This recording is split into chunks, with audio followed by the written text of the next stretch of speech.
les Turcs affirment que ces monastères n'ont rien d'arménien. C'est vrai, il y a une église albanienne dans la région du Caucase, et les Turcs disent ce sont nos chrétiens à nous.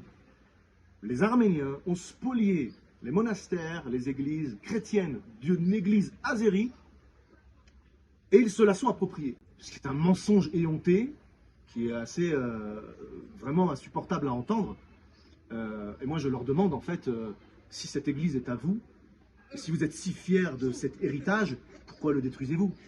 Pourquoi bousiller les monastères dans lesquels vous arrivez chaque fois que vous en faites l'occupation? Pourquoi les souiller? Pourquoi démonter les croix? Pourquoi y dresser des minarets pour les transformer en mosquées? Pourquoi faire comme vos cousins ottomans qui, à la suite des Byzantins, ont fait exactement ce que vous faites dans l'Artsakh?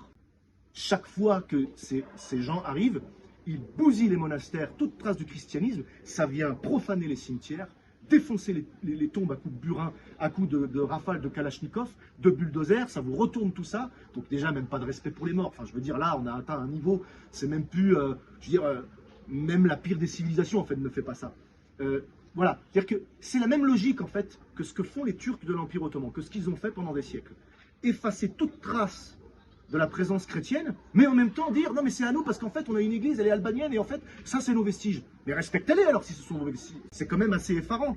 Et en plus, je me pose la question quand même, parce que pour avoir quand même pas mal voyagé, si vous regardez toutes les églises arméniennes dans le monde entier, ou en tout cas, parce que les Arméniens sont présents dans différentes régions du monde, jusqu'à Alexandrie, à Bassora au sud de l'Irak, à Bagdad, dans différents coins de la Syrie, ils n'ont pas attendu le génocide pour être dans ces régions-là. Ils y sont depuis l'Antiquité. Et quand vous regardez les églises arméniennes, elles ont toutes la même architecture. L'église albanienne n'a pas son architecture propre.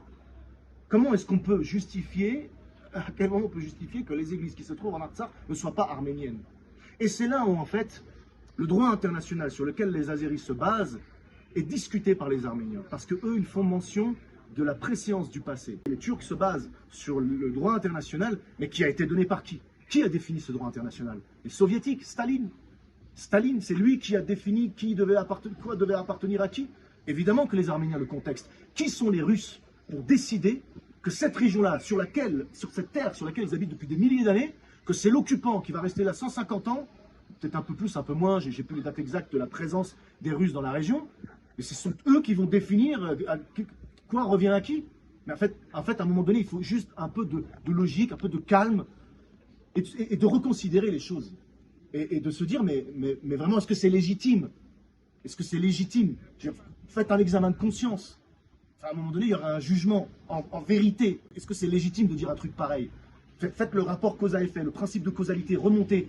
Qui sont les Turcs?